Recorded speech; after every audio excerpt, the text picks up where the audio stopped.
Respect. One of the simplest ways of showing it is by simply returning a person's phone call. At the Glenn Armentrout Law Corporation, we not only return every call, we also take whatever time is necessary to make sure you completely understand your personal injury case and what it will take to win it. Respect. Deserve.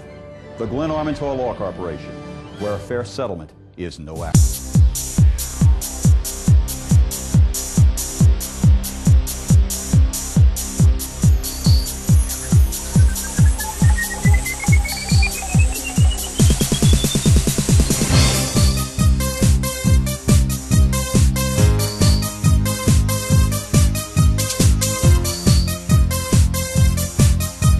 Good evening and welcome to Blue Mondays. Blue Mondays is where we take a look at local, state, and national news through a progressive perspective. This week we've got a full show for you. We are back up and running with a great show for you tonight. And we've got a lot to go over, so you might want to pull out your notebooks, grab a pencil, and get ready to take notes because there will be a test at the end. Yes, there will. First off, this evening I am going to be joined by Michael Colbert from New Orleans, but he's now living in Lake Charles. Michael is going to talk with us about the Covenant with Black America and also the Covenant in Action. Some great and profound information that I think we all, Michael's going to challenge us to live up to it, and I think that we're up for the challenge, so you'll definitely want to stay tuned for that. But first, as always, this week in the news. More and more scandals are plaguing the Bush administration. Fired U.S. attorneys. What did Bush know? When did he know it? It seems to me that things have been utterly ridiculous over at the Attorney General's office.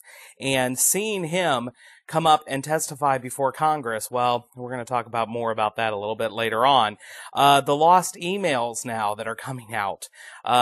Come to find out, the White House staff, to circumvent, or at least it appears to circumvent, the Presidential Records Act, they have been using their RNC email accounts so that it wouldn't, at least in their mind, be recorded on the White House servers.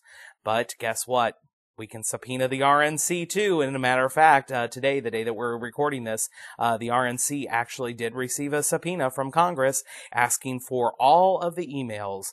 Specifically, Karl Rove has been the biggest abuser of this. They have reported that he has sent over 90% of his emails through the RNC mail server, which I've got to say, if he's sending 90% through the RNC mail server, then he should be getting paid 90% of his salary through the political arm, through the RNC, not through our taxpayer dollars, but that doesn't seem to be happening.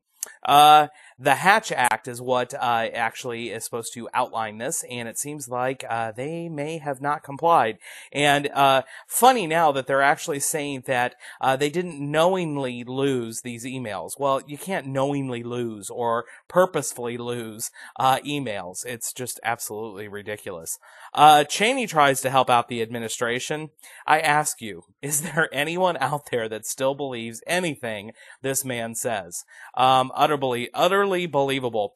Take a look at Cheney on CBS's Face the Nation. Take a look. Does this administration have a credibility problem? Well, I don't think so, Bob.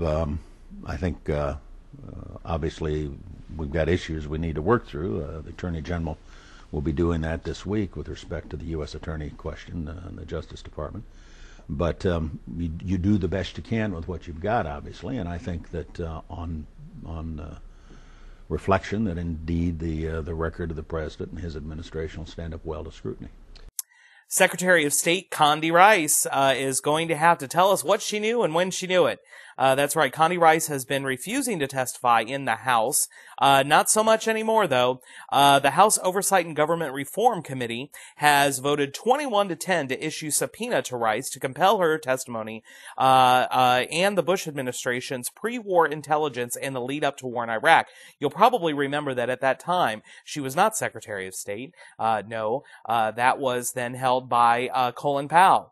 Colin Powell, whom I have a great deal of respect for, he was actually testifying because the administration was lying to him. That's been widely reported. But now some tough questions for the Secretary of State. That is definitely for sure. You'll probably remember, as I was getting ready to say earlier, she was the NSA at that time. She was the National Security Advisor for the Bush administration before she was promoted to Secretary of State. So she'll definitely have some splaining to do. And this week's Can You Hear Me Now? Report, a new NBC Wall Street poll asked the question, what do you think, who do you think is right in Iraq, the Democrats or the president? Well, take a look at the answer. Brian, these numbers are jolting. Look at this. Only 22% of Americans believe this country is going in the right direction. That's the lowest number in 15 years. 66% say wrong track. And Tim, among the issues that would drive a number like that severe, what's the leading candidate? 4 letters, I-R-A-K, A-Q, Iraq. Look at these numbers, Brian. Is the situation better in Iraq now than it was over the last 3 months? Better 12, worse 49%. Nearly half say the situation in Iraq is worse these last 3 months. 37% say the same. Is victory in Iraq possible? 55% say no, victory is no longer possible. And now this, who do you agree with? The Democrats set a deadline for withdrawal of the troops. 56% say yes, that's where we are. 37% they say they are with the president, no troop withdrawal deadline. And President Bush, can you hear me now? Unbelievable. I guess this doesn't make Harry Reid look so out in the cold with his previous statements the past few weeks. But on a lighter note, President Bush isn't worried about these numbers at all. In fact, here's what he was doing when these numbers were released. I think he needs an outlet. It's very stressful at the White House. It looks like the guy playing him on The Tonight Show. All right, enough said. Bush then and Bush now. The Daily Show takes a look into Bush then and Bush now. Take a look at the clip. Maybe we do need patience. First term Bush, you were asked to have patience, to give the inspections of diplomacy time to work in Iraq before war. How did you respond? Saddam Hussein and his sons must leave Iraq within 48 hours. Wow. Deadlines, tough talk. Mr. Second Term President? It doesn't make any sense to have a timetable. So you don't think, you really, Second Term Bush, you don't think a hard and fast deadline? We just need to give them some breathing space so they can gain their confidence and have the capabilities necessary to protect. Surely we have learned how this man deceives and delays. He's given people the runaround. Oh my, how fast they change their tune, don't they? It seems quite funny to me, how quick they flip-flop. Yes, flip-flop. They're doing it really quick now. As a matter of fact, we can't even keep up with them. They're doing it so quick. Bush has claimed he is going to veto the bipartisan bill placing benchmarks and a timeline over in Iraq for our troops to actually pull down. You know, when they stand up, we'll stand down. Well, not so much. Reported numbers of Iraqis are being trained. Now, granted, the fallout, many of them then drop out or leave after they've had the training, possibly to go and fight in the insurgency side. But it's really interesting to me to see how things are, playing out over there. But Bush says he's going to veto it if there's any timelines or any benchmarks. Well, do you know what I say to the president? You go right ahead. As a matter of fact, Congress, do you know what you should do then? After he vetoes that bill, turn right around and send him the same bill again. Make him be the one. He's the one that is actually not supporting our troops. Don't come to us, the American people, after a national election, when the American people told us to stand up and fight. We are tired of this war. We are tired of being put in the middle of this terrible, terrible, terrible situation.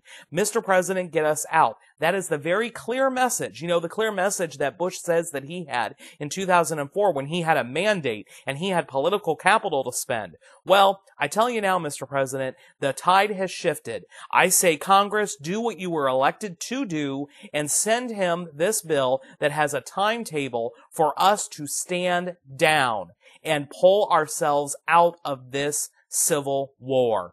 After all, this Republican administration has not really illustrated very well that they are actually truly and in fact supporting the troops. After all, Walter Reed, the huge cuts to the VA system, it's unbelievable that these guys are still getting away with this kind of stuff. Don Imus, you fired. That's right. Gwen Ifill appeared on Meet the Press where she confronted Tim Russert and others who have not taken a stand against the terrible comments made on TV by Don Imus. Don Imus is a repeat offender, especially when it comes to racial insults this man has done.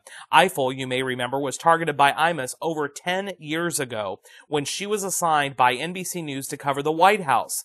Imus said at that time that it seems they have the cleaning lady covering the White House.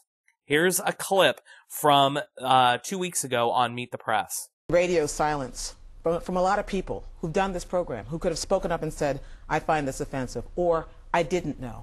These people didn't speak up. Tim, we didn't hear that much from you. David, we didn't hear from you. What was missing in this debate was someone saying, you know, I understand that this is offensive. You know, I have a 7-year-old goddaughter. Yesterday, she went out shopping with her mom for high-top basketball shoes so she can play basketball. The offense, the slur that Imus directed at me happened more than 10 years ago. I like to think in 10 years from now that Asia isn't going to be deciding that she wants to get recruited for the college basketball team or be a tennis pro or go to medical school, and that she's still vulnerable to those kinds of casual slurs and insults that I got 10 years ago, and that people will say, I didn't know, or people will say, I wasn't listening. A lot of people did know, and a lot of people were listening, and they just decided it was okay. They decided this culture of meanness was fine until they got caught. My concern about Mr. Imus and a lot of people in a lot of the debate in the society is not that people are sorry that they say these things. They're sorry that someone catches them. When Don Imus said this about me when I worked here at NBC, when I found out about it, his producer called and said, Don wants to apologize. Well, now he says he never said it. What was he apologizing for? He was apologizing for getting caught, not apologizing for having said it in the first place. Continuing on this topic, Catherine Cryer on her program on Court TV takes a deeper look into the Imus flap. You know, he's not nearly the only one who is engaging in these sorts of practices of hate speech and hate mongering, and more specifically, the denigration of women. I was really shocked to see the attacks on women that these guys, including Rush Limbaugh, including O'Reilly, all of these guys are involved in. It's unbelievable. Anyhow, take a look at the clip with Catherine Cryer. My disgust extends beyond what Imus said to the machinery behind it. The shock factor, yes, but the profit motive in the mainstream press that feeds prejudice even more. Give the audience something to gasp at or appeal to their baser instincts. It's not just an assault on African Americans, it's an assault on us all. So let's not stop at the I-Man. Check out this clip from Fox Attacks, a new film from Robert Greenwald. Half of the kids in this country under 5 years old are minorities. White people are having fewer. Put it bluntly, we need more babies. I dealt with people like this for 20 years. They will get up every day, they will kill somebody and go have some chicken at KFC. He represents some sort of hope of bringing us all together anyway. And again, I think the only reason that looks plausible is because we see something about his being brown that creates that. It's almost like he's mammy. Doesn't stop there. Fox News host Bill O'Reilly has a million of them. At a fundraiser for urban school children, O'Reilly said this about an African-American singing group called the Best Men who arrived at the event late. Does anyone know where the Best Men are? I hope they're not in the parking lot stealing our hubcaps. And of course, Rush Limbaugh, who once told an African-American caller, quote, take the bone out of your nose and call me back. And finally, the ongoing Pat Tillman story. You know, this has been an incredibly troubling thing for me and for many when we heard that Pat Tillman, who gave up his career in professional sports to go and fight over in Afghanistan. You'll probably remember that it made headlines all over the world that Pat Tillman gave up a very lucrative career in professional sports and actually went to go over and fight in Afghanistan. This is, of course, before we were in Iraq. As he went over there, he was actually killed tragically over in Afghanistan. No one has even come close to ever saying that he was not a hero. He was. He was an incredible hero for being that brave to be able to put his money and his time where his mouth was. And he actually went and fought. Here's an overview of the entire story by Keith Oberman. Take a look. The Army waited for a month, more than that, to tell Pat Tillman's family that he died by friendly fire in Afghanistan. The Pentagon's Inspector General now concluding that at least 9 Army officers, including as many as 4 generals, knew the truth, but neglected to share it. Tonight there are new details into just how strenuously the military prevented that truth from coming out and how quickly. The Associated Press obtaining nearly 1,100 pages of investigative documents showing that within just hours of Tillman's death, the Army went into information lockdown mode. All internet and phone connection to the operations base in Afghanistan shut down. Guards placed outside the hospital room of one of Tillman's fellow Rangers, who was also shot in the same friendly fire incident, ostensibly to stop the media from asking him questions. A sergeant told to burn Tillman's bloody uniform and body armor to, quote, prevent security violations, leaks, and rumors. Another sergeant who realized that the bullet holes in Tillman's vest had to have been made by American ammunition was told to, quote, keep quiet and let the investigators do their job. One witness who actually saw the friendly fire incident was ordered not to tell Pat Tillman's brother and fellow Ranger what happened, even as he and Kevin Tillman traveled home to the United States together. But the administration lied to the American people. You know, anyone that goes over and fights, to me, is a hero. However, they had to change the story because they thought that somehow this would take away from the heroics of this brave man. They had to change the story and lie, not only to the American people, but most importantly, to Pat Tillman's family. They lied to his family and told them that he was killed in an armed fight by enemy combatants. Well, in truth and in honesty, that's not what happened. It's actually really, really sad. He was actually killed by friendly fire. That doesn't make him any less of a hero. That just makes it sad. Or even more sad. Recently, members of Pat Tillman's family testified in the House Governmental Oversight Committee. They were going there to tell their story, to tell the American people and the Congress what this administration and what the leaders of the Army actually did in this situation. I'll warn you, the comments are quite strong. Take a look. Then he did an interview on ESPN where he basically reiterated this. I mean, to a reporter who then put it on a website and in an actual article. He also said that it must make us feel terrible that Pat's worm dirt. According to the sworn statement on April 26 by the fellow soldier who was right next to Pat, literally right next to Pat. Thank you, sir. Quote, I remember watching the friendlies just shooting at us. A 50 cal rolled up into our sights and started to unload on top of us. They would work in bursts, 50 cal for 10 to 15 seconds, 240 Bravo 10 to 15 seconds, back and forth. Specialist Tillman and I were yelling, stop, friendlies, cease fire. But they could not hear us. Tillman came up with the idea to let a smoke grenade go. This stopped the friendly contact for a few moments, and that's when I realized the AMF soldier was dead. At this time, the GMV rolled into a better position to fire on us. We thought the battle was over, though, so we were relieved, getting up, stretching out, and talking with one another. When I heard some 5.56 rounds coming from the GMV, they started firing again. That's when I hit the deck. Specialist Tillman, at this time, was hit by small arms fire. I know this because I could hear the pain in his voice as he called out, ceasefire, friendlies, I am Pat effing Tillman, damn it. He said this over and over again until he stopped, end quote. The facts of this case clearly show Pat and the Afghan soldier were killed by fellow members of his platoon, as well as the wounded soldiers on the hillside, and they knew this immediately. Revealing that Pat's death was a fratricide would have been yet another political disaster during a month already swollen with political disasters, and a brutal truth that the American public would undoubtedly find unacceptable. So the facts needed to be suppressed. An alternative narrative had to be constructed. Crucial evidence was destroyed, including Pat's uniform, equipment, and notebook. The autopsy was not done in accordance to regulation, and the field hospital report was falsified.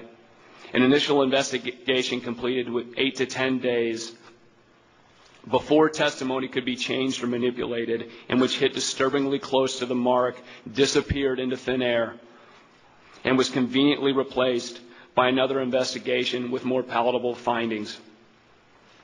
This freshly manufactured narrative was then distributed to the American public, and we believe the strategy had the intended effect. It shifted the focus from the grotesque torture at Abu Ghraib and a downward spiral of an illegal act of aggression to a great American who died a hero's death. Over a month after Pat's death, when it became clear that it would no longer be possible to pull off this deception, a few of the facts were parceled out to the public and to our family. General Kinzinger was ordered to tell the American public May 29th, 5 weeks later, that Pat died of fratricide, but with a calculated and nefarious twist. You know, this is tragic. Have they no shame? Politicizing something as hurtful as this. I can't even imagine what it would be like to be part of Pat Tillman's family, having to constantly, every day, it seems like they're finding out new information. And that is just incredibly sad. Incredibly sad. On a lighter note, in this week's clip of the week, we've got Jon Stewart taking on Alberto Gonzales. Like we said earlier at the top of the program, we weren't going to forget about the Alberto Gonzales testimony that he gave in the Senate Judiciary Committee. It's priceless. Take a look.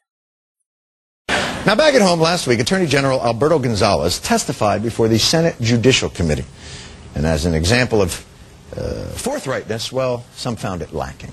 Whose idea was this? Senator, I don't recall specifically. I don't recall the content. Senator, I have no recollection. I don't have any recollection. I have searched my memory. Senator, I don't recall. I can only testify as to what I recall. I don't recall remembering. Review. We might have done that on the show last week, but I really don't remember. Reviews of Gonzales' performance were mixed. 99.99% of the people who saw it felt he embarrassed himself. The other 0.001% was this guy.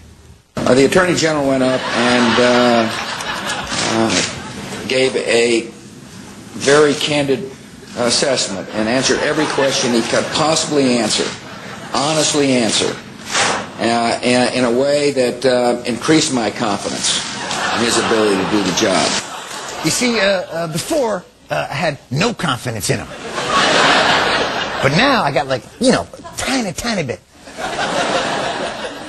For more on this, we turn to our senior Washington correspondent, John Oliver. John, I have to tell you, you were there in Washington in the gallery. You watched Gonzales' testimony. Yes, I did. You paid me to. Right, John. Is the president just blind to how bad the Attorney General appeared? Well, John, let me assure you straight away, the president is not blind. In fact, he can see. He is sighted. And he can hear. And if you were to show him an object and then put that object behind your back, he would still know that object exists. It's called object permanence. Yes. No, I know what that's called. I have a 2-year-old. I don't doubt that the president has passed many basic cognitive milestones, but let me show you this. Let me show you this. Do you recall that meeting and where it took place? My schedule shows a meeting for 9 o'clock on November 27th, but I have no recollection of that meeting Well, I guess I'm concerned about your recollection, really, because it's not that long ago. Now, that is a conservative Republican, and even he seems to be baffled at this man's incompetence. He's the Attorney General. He can't remember details about an important decision he's been planning for years that they knew was going to have major political blowback. Yep, it's hard to fathom, isn't it? And exactly why the president was so impressed. Great work, John. Keep up the good work. You know, there's a reason why we go for you for our weekly news, for our daily news. And that is your progressive news and commentary for this week. Check us out online. You can see our shows. We're doing our best to try and get caught up, but they are listed on youtube.com/AOC Blue Mondays. Also, I'd like to remind you, tomorrow morning, click on over to the Daily Advertiser's website for the Left blog. There, it's kind of difficult. They've moved things around to try and find where our columns are. You'll want to go ahead and click on blogs on the navigation side, and then go ahead and click on my photograph. That will take you into my weekly column. The good thing is we've heard from the Daily Advertiser, and my column is still getting the most hits over there, so you'll definitely want to check that out. I think you will greatly enjoy it. Also, we'd like to remind you to visit our friends at the Lafayette Democrats website, their site, LafayetteDemocrats.org, and also check out their sister site over on the west side of our district. That is the Calcasieu Parish Democratic Executive Committee. They have their website at swlademocrats.org. Definitely check them out. And we'd also want to remind you, last but most certainly not least, to check out Democracy Now! On AOC Channel 16 at 11 a.m. and 11 p.m. They've got a great program there. They are always digging into stories and telling us the unvarnished truth. It's a great show. So take a look at that. And with that, we'll be right back. This week in history. In 1789, on the balcony of the Federal Hall in Wall Street in New York City, George Washington takes the oath of office to become the first elected president of the United States. In 1803, Louisiana Purchase. The United States purchases the Louisiana Territory from France for $15 million, more than doubling overnight the size of the young nation. In 1812, the Territory of Orleans becomes the 18th U.S. state under the name Louisiana. In 1862, Cinco de Mayo, in Mexico, troops led by Ignacio Zaragoza halt a French invasion in the Battle of Puebla. In 1865, Abraham Lincoln buried in Springfield, Illinois, 3 weeks after his assassination. In 1904, construction begins by the United States on the Panama Canal. In 1925, Scopes trial. John T. Scopes is served an arrest warrant for teaching evolution in violation of the Butler Act. In 1935, New Deal. Executive Order 7034 creates the Works Progress Administration, WPA. In 1937, Hindenburg disaster. The German Zeppelin Hindenburg catches fire and is destroyed within a minute while attempting to dock at Lakehurst, New Jersey. 36 people are killed. In 1946, Battle of Alcatraz. Alcatraz Federal Prison, San Francisco is taken over by 6 inmates following a failed escape attempt. In 1956, the polio vaccine developed by Jonas Salk is made available to the public. In 1979, Margaret Thatcher becomes the first woman Prime Minister of the United Kingdom. In 1999, Oklahoma City is slammed by an F5 tornado, killing 42 people, injuring 665, and causing $1 billion in damage. The tornado was one of 66 from the Oklahoma tornado outbreak. In 2001, Thomas Blanton Jr. becomes the second ex-Ku Klux Klansman to be convicted in the 1963 16th Street Baptist Church bombing in Birmingham, Alabama, that claimed the lives of 4 little girls.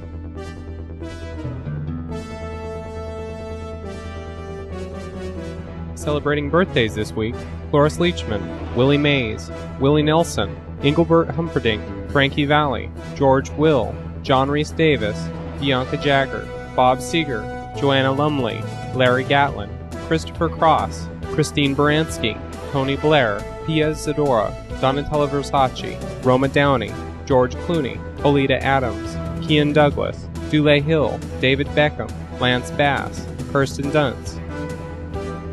This has been a look back at history for the week of April 30th through May 6th. This Week in History is brought to you by Blue Mondays. Blue Mondays is on each and every Monday night at 9 p.m. on AOC Channel 15. Blue Mondays, your weekly progressive voice in Acadiana.